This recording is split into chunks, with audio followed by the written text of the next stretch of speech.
হসপিটালে না আসলে আপনি বুঝতেই পারবেন না যে আপনি কত সুখে আছেন বা আল্লাহ আপনাকে কত সুখে রাখছে। আলহামদুলিল্লাহ। কেন এইভাবে বলতেছি, এত বাজে অবস্থা প্রতিটা হসপিটালের করিডোরগুলোতেও পেশেন্টরা জায়গা পায় না।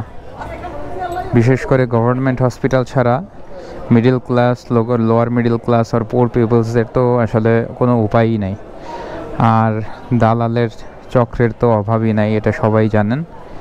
এই যে জরুরি বিভাগ, এই জরুরি বিভাগে প্রতিদিন কত হাজার হাজার মানুষ আসতেছে, কত বাজে পরিস্থিতিতে পড়তেছে।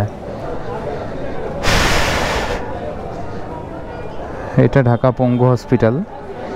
এইখানে প্রতিনিয়ত হাড় গোড় ভাঙা অ্যাক্সিডেন্টের পেশেন্ট প্রতি 10 মিনিটে একজন করে রোগী এখানে অ্যাডমিশন নিচ্ছে। আল্লাহ সবাইকে হেফাজত করুক, এইটাই চাওয়া। তবে হাসপাতাল এমন একটা জায়গা, এখানে আসে নাই এমন কোনো মানুষ দুনিয়াতে এক্সিস্ট করে না।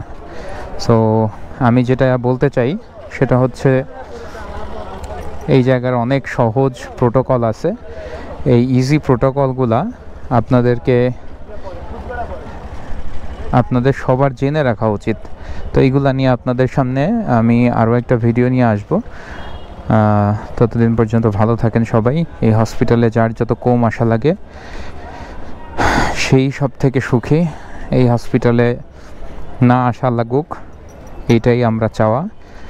শুভ কাজে আশা লাগুক, এইটাই হচ্ছে আমার চাওয়া। আল্লাহ হাফেজ।